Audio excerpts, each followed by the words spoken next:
স্বামী ছাড়া মই 2 দিনকে একদিনও থাকবি না বাপ মোক স্বামী আজি লাগিব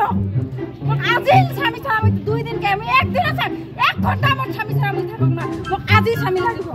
মোক স্বামী লাগিব যদি স্বামী ছাড়া দুনিয়াত বাঁচিকে পাইলে হিমন্ত বিশ্ব বিয়ে করিল না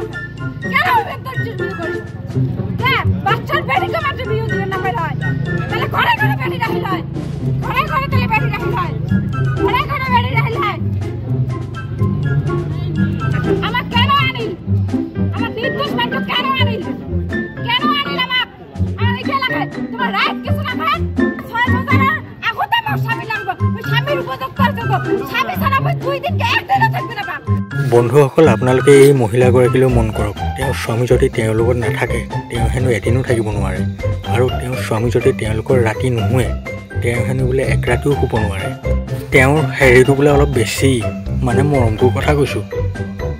আৰু মহিলাসকলে এনেদৰে ক্ষোভ উজাৰিছে আমাৰ অসমৰ মাননীয় মুখ্যমন্ত্ৰী হিমন্ত বিশ্ব শৰ্মা ডাঙৰীয়াৰ ওপৰত বন্ধুসকল ভিডিঅ'টো চাই দি ভাল পালে মোৰ চেনেলটো ছাবস্ক্ৰাইব কৰি লাইক আৰু কমেণ্ট কৰিবলৈ একেবাৰে নাপাহৰিব